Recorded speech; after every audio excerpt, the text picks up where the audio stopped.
બેટ દ્વારકા ખાતે નવનિયુક્ત પોલીસ સ્ટેશનનું ઉદ્ઘાટન કરાયું। બેટ દ્વારકા ખાતે નવનિયુક્ત પોલીસ સ્ટેશનનું ઉદ્ઘાટન કરાયું। દેવભૂમિ દ્વારકાના બેટ દ્વારકા ખાતે થોડા સમય પહેલા જ નવનિયુક્ત થયેલ સુદર્શન બ્રિજનું જ્યારે ભવ્ય રીતે લોકાર્પણ કરી અને લોકો માટે ખુલ્લો મૂકવામાં આવ્યો છે, ત્યારે સુરક્ષાની દ્રષ્ટિએ મોદી સાહેબના માર્ગદર્શન હેઠળ આજરોજ બેટ દ્વારકા ખાતે જિલ્લા પોલીસ વડા નિતેશ પાંડે સાહેબ તથા ભારતીય જનતા પાર્ટી આગેવાન મયુરભાઈ ગઢવીની હાજરીમાં બેટ દ્વારકાના ટાપુ ઉપર નવું ન્યૂ પોલીસ સ્ટેશનનું ઓપનિંગ કરવામાં આવ્યું હતું।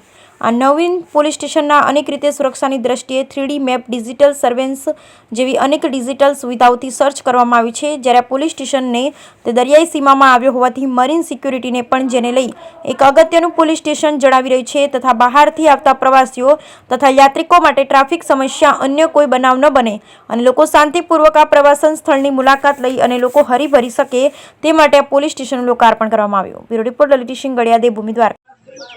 આજરોજ બેટ દ્વારકા પોલીસ સ્ટેશનના જે અત્યારે અમારા સીએમ અને એચએમ સાહેબ તરફથી જે એને પરવાનગી મળી ગઈ છે એ આજથી કાર્યરત કરવામાં આવેલ છે। પીએમ સાહેબની જે તાજેતરમાં વિઝિટ હતી 25 ફરવરીએ, એના પછી બેટ દ્વારકા વિશ્વ મેપ ઉપર આવી ગયો છે।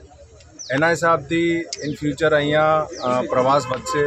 દરિયાઈ સુરક્ષાના હિસાબથી પણ એ ખૂબ જ સેન્સિટિવ અને સંવેદનશીલ વિસ્તાર છે। એના હિસાબથી એક જે નવો પોલીસ સ્ટેશન ઊભા કરવામાં આવેલ છે અને એના મેઇન હેતુ લોકલ લોકોની સુખાકારી શાંતિ છે। સાથે સાથે જે દ્વારકા મંદિરના જે બધું ક્રાઉડ મેનેજમેન્ટ, ટ્રાફિક મેનેજમેન્ટ અને દરિયાઈ સુરક્ષાની જે વસ્તુ જોવાની છે એ જોશે। એક પોઈન્ટ ઓફ વ્યૂ જોવામાં આવે તો એ ખરેખર ગુજરાતનો પહેલો આઇલેન્ડ પોલીસ સ્ટેશન છે અને સૌરાષ્ટ્રના ખરેખર એક પશ્ચિમ દિશાથી આવો તો આપ એ જોઈ શકો છો કે પહેલાં પોલીસ સ્ટેશન આવે છે। તો એક યુનિક પોલીસ સ્ટેશન છે અને યુનિક ચેલેન્જીસ છે।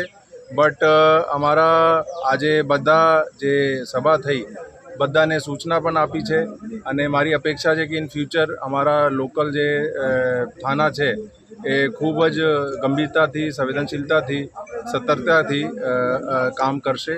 અને આજે અમારા સાથે અહીંયા અમારા જિલ્લા ભાજપ પ્રમુખ મયુરભાઈ પણ ભેગા થયા, સ્થાનિક વડીલો આગેવાનો પણ ભેગા થયા અને આજે એ થાના ચાલુ થઈ ગયો છે।